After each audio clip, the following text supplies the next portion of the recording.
প্রথম ভেন্যু নেওয়ার পরেই আমার খুলনা বাগেরহাট সাতক্ষীরা থেকে 28 জন চান্স পাইছে ছেলেরা, তার মধ্যে 22 জন আজকে আমি ঢাকার উদ্দেশ্যে রওনা করে দিতে পারছি। এই জন্য আমি বাংলাদেশ নৌবাহিনীর সহযোগিতায় বাংলাদেশ সুইমিং ফেডারেশনের আয়োজনে সেরা সাঁতারুর খোঁজে বাংলাদেশ প্রতিযোগিতার জাতীয় ফাইনালে অংশ নিতে খুলনা ভেন্যুর বাছাইকৃত প্রতিযোগিতা ঢাকায় রওনা হয়েছেন।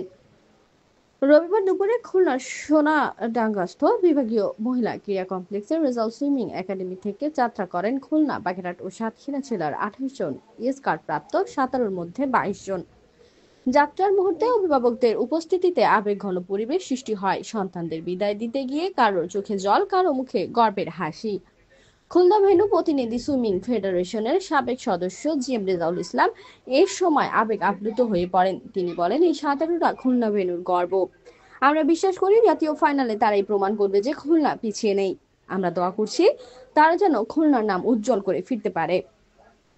বাংলাদেশ নৌবাহিনীর মাজহারুল ইসলাম প্রতিযোগীদের নিরাপদে ঢাকায় পৌঁছে দেওয়ার দায়িত্ব নেন। তিনি বলেন, জাতীয় ফাইনাল শেষে যারা চূড়ান্তভাবে বাছাইকৃত হবেন তারা এ প্রশিক্ষণ থেকেই তৈরি হবে বাংলাদেশের ভবিষ্যৎ দেশসেরা সাঁতারু।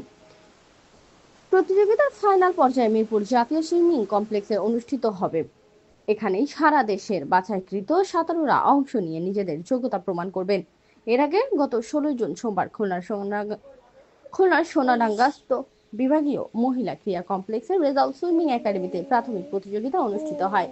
সেখান থেকে 28 জন স্কার্ট পান এবং চূড়ান্তভাবে 22 জন জাতীয় ফাইনালে জায়গা করে নেন। এখান থেকে বাছাই করে চূড়ান্ত তৃতীয় পর্যায়ের জন্য নিয়ে নিব, যাদেরকে 2 বছরের প্রশিক্ষণের একটা পরিকল্পনা আছে। আমি এখন পর্যন্ত এদের সকলের শুভকামনা করে সুইমার ট্যালেন্ট হান্ট 2025-এর বাছাইকৃত ছেলেদের নেওয়ার জন্য এখানে টোটাল আমাদের বাছাই করা ছিল 28 জন। 28 জনের ভিতরে আমরা এখন 22 জনকে নিয়ে যাচ্ছি।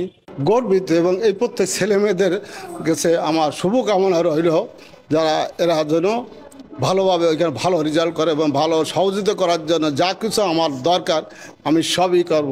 মেয়েরা আগামী মাসে 25 তারিখে যাবে এবং সবাইকে শুভকামনা করে এবং যত অভিভাবক আছে তারা এদের জন্য দোয়া করবেন এবং খুলনাবাসীও এদের জন্য দোয়া করবেন, এরা একটা ভালো রেজাল্ট করে খুলনা বাগেরহাট সাতক্ষীরা ভালো রেজাল্ট দিতে পারে।